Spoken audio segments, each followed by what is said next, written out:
Isaiah chapter 9, verse 1. Nevertheless, there will be no more gloom for those who are in distress. In the past, he humbled the land of Zebulun and the land of Naphtali. But in the future, he will honor Galilee of the nations, by the way of the sea beyond the Jordan. The people walking in darkness have seen a great light. On those living in the land of deep darkness, a light has dawned. You have enlarged the nation and increased their joy. They rejoice before you as people rejoice at the harvest, as warriors rejoice when dividing the plunder. For as in the day of Midian's defeat, you have shattered the yoke that burdens them, the bar across their shoulders, the rod of their oppressor. Every warrior's boot used in battle and every garment rolled in blood will be destined for burning, will be fuel for the fire. For to us a child is born, to us a son is given, and the government will be on his shoulders, and he will be called Wonderful Counselor, Mighty God, Everlasting Father, Prince of Peace. Of the greatness of his government and peace there will be no end. He will reign on David's throne and over his kingdom, establishing and upholding it with justice and righteousness from that time on and forever. The zeal of the Lord Almighty will accomplish this.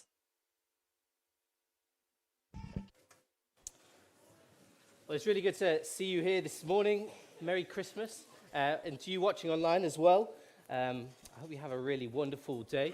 My name's Liam. I'm also one of the pastors here at City Gates. And I want to start off with a question for you, right? Have you ever met your hero?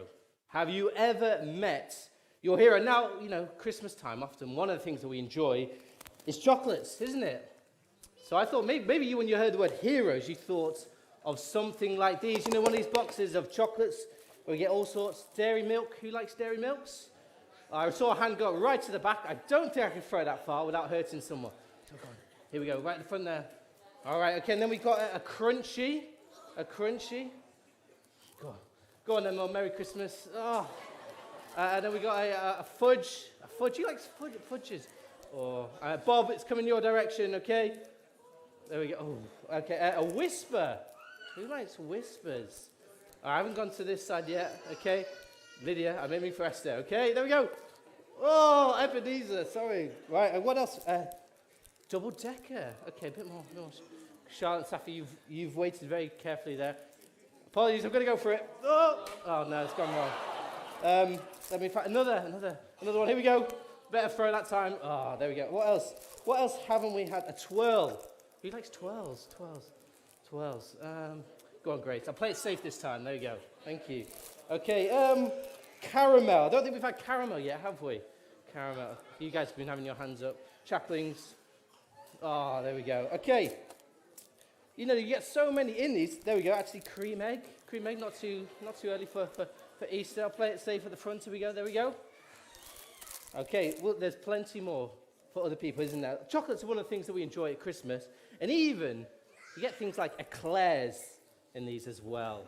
Probably the worst option in the Heroes box, right? No, some eclairs are popular. I'm not going to throw these. They're pretty solid, so I'll leave them. These will be for later on. If you want to come and grab one, then you can do. But that question, basically, have you ever met your hero? Let me tell you about the story when I met my hero. I'm a football fan. I support Liverpool.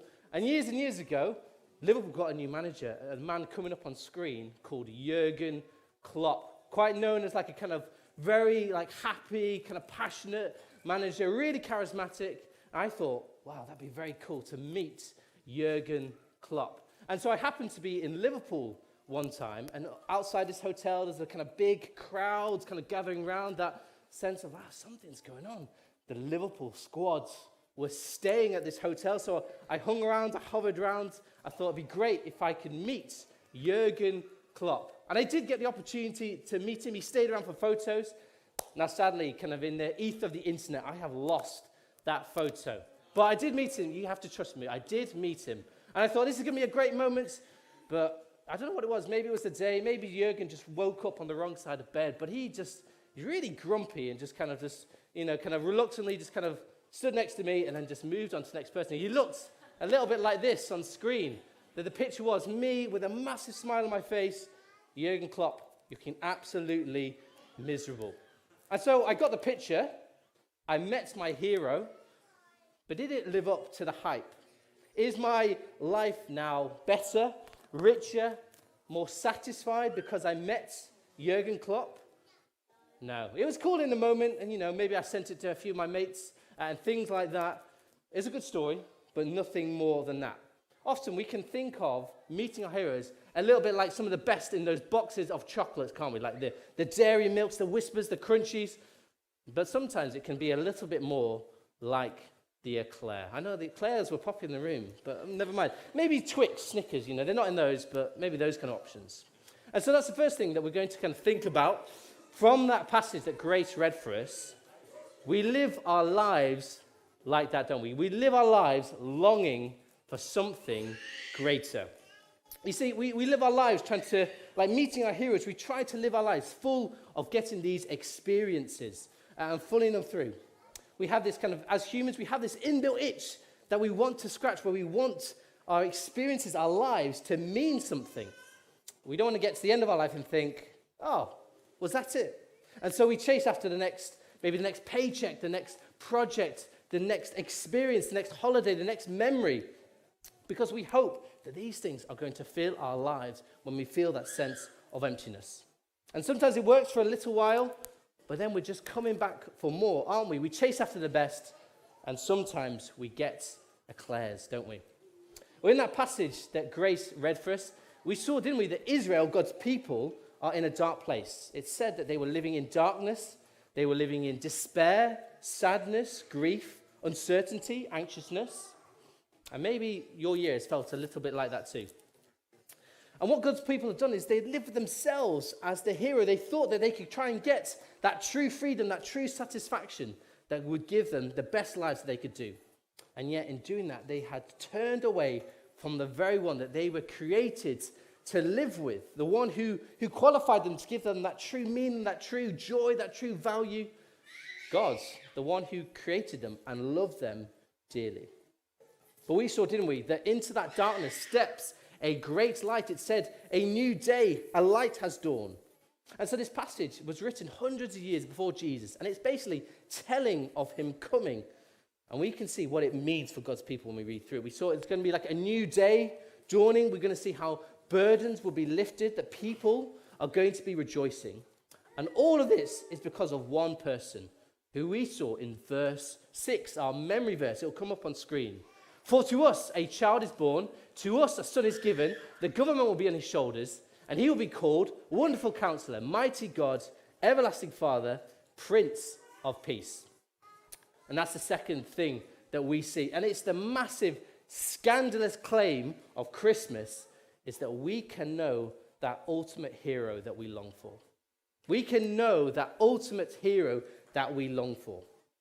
Christmas, I wonder what makes Christmas for you. It might be kind of time with family. It might be the presents. It might be the food. It might be the lights, the tree. And all of these things are really great, but they ultimately come from what Christmas is all about. As Andy said, it's all about the Lord Jesus. And in this book here that we're giving away at the end, the author, he explores all these different things, these different aspects of Christmas, and how they point us towards the true heart and meaning of Christmas. Maybe you're here today or you're watching online and, either you don't believe in God or you do believe in God, or you're sort of just somewhere in the middle trying to work things out. Maybe it's worth asking a question. What would you want God to be like? What would you want God to be like? The God that is just as big that he created the infinity of the universe, and yet the same one that created just the absolute minutiae of the atoms that make us up. What would it be like to know that God? What would it be like to know him? Not just to know of him, like we might know of our heroes, but we never really get to know them. What would it be like to be truly know him?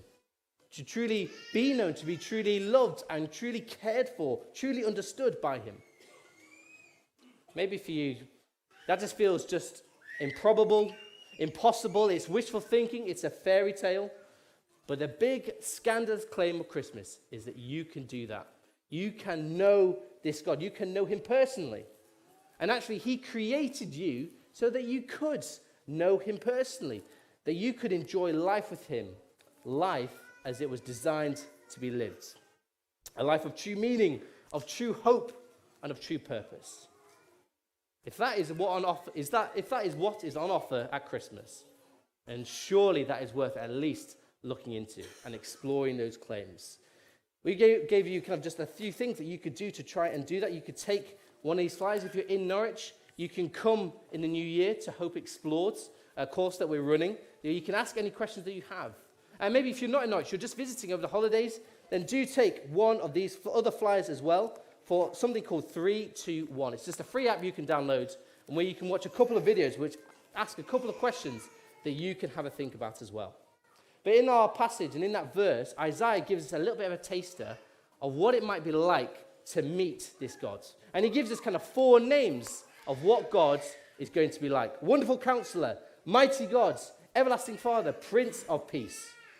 You see, we can often tell a lot about how a person is described. So let me kind of give you a test, okay? If I was to say these titles, Duke of Lancaster, Head of the Commonwealth, His Royal Highness, who's that? The King, King Charles III, absolutely. And if I said, Wearer of red, he's a jolly man, he drives reindeers and he gives out presents, we would probably say Santa, okay? We can tell a lot by what a person is like and the titles they are given. And that's what Isaiah is doing. He is telling us about Jesus, our ultimate hero, Wonderful Counselor, Mighty God, Everlasting Father, Prince of Peace. He's going to be one that draws near to us when life is hard, when we feel helpless or alone. He empathizes and he knows what life is like. He's the mighty God. He's creator. He's powerful. He intervenes. He's able to do something about the brokenness of life. And we see that fully at Easter, where he takes away sin on the cross. He's an everlasting Father as well, full of loving concern and compassion, more than any of our earthly fathers may have been or may not have been. He's the one that we're made to know deeply. And he's the Prince of Peace, not ultimately just to bring peace on earth, but to bring peace in our hearts, peace from that restlessness that we can feel, kind of living life on a constant treadmill. This is just something of what it is like to know that ultimate hero, Jesus, the one who does not disappoint, but the one that we were made to know, the one who truly makes sense of life. Well, you guys have done very well, kind of sitting, very, very good for listening. And we're going to sing a song now, Hark the Herald Angels Sing, the final song that we're going to sing. And we sing this line in it. We say, Glory to the newborn King, peace on earth and mercy mild, God and sinners reconciled. It's saying that we can know God despite our sin, despite the way that we put ourselves at the center of our lives. We live with ourselves as the hero. And we can see that we can know Jesus. Jesus came to earth so that we could know God. We could be reconciled. We could be back in relationship with him as we were made to live. And so please do stand as we sing. And let's think about this song as we sing of what it means for us that Jesus came into the earth.